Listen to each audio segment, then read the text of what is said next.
কি কাজ করছেন? ভাই আমি ধান কাটছি।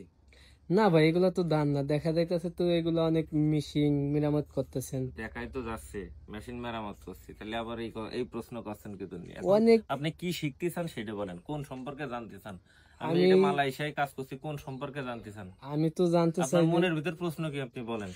আমার মনের ভিতর প্রশ্ন, এই কাজটা তো অনেক জটিলতা কাজ, অনেক কিসের জটিল কাজ? মেশিন দেখা এই যে যাইতেছে। কোম্পানি 4-5 প্রজেক্টের মেশিন নিয়ে সেখানে থিয়েছে, এগুলো আমি এটা কিন্তু স্টোর, এটা কিন্তু আমার দোকান না, আমার নিজের মাথা নিজে এই যে একটার সাথে একটা মানে মানে ঘুরিয়ে ফুরিয়ে মেশিন মেরামত করে এই যে এই জায়গায় কাড়ি মারছি।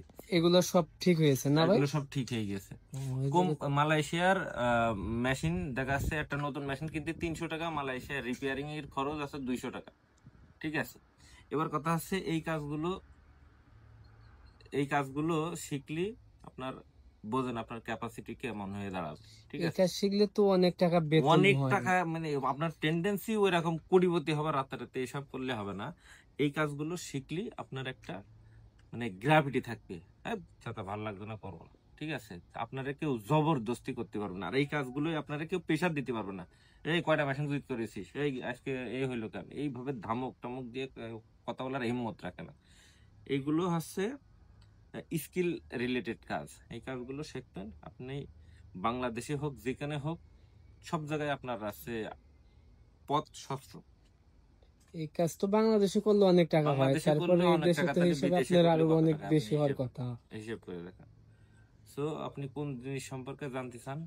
এই আমি কারণে এই কাজগুলোর বেতন কত এটা জানতে চান? জি, 17 টাকা, 15 টাকা, 12 টাকা থেকে মানে সর্বনিম্ন 14 টাকা, 15 টাকা ঘন্টা। একজন ইলেকট্রিশিয়ানের বেতনই আপনার এরকম 14-15 টাকা ঘন্টা, 8 ঘন্টা ডিউটি করে। জি। ঠিক আছে, এখন বুঝে দেখেন।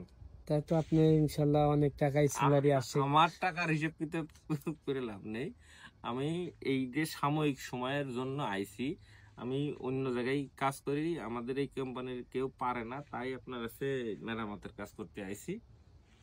আমার সাথে কম্পেয়ার করলে হবে না, আপনি কোনো ব্যক্তির সাথে কম্পেয়ার করা উচিত না নিজের। ধন্যবাদ।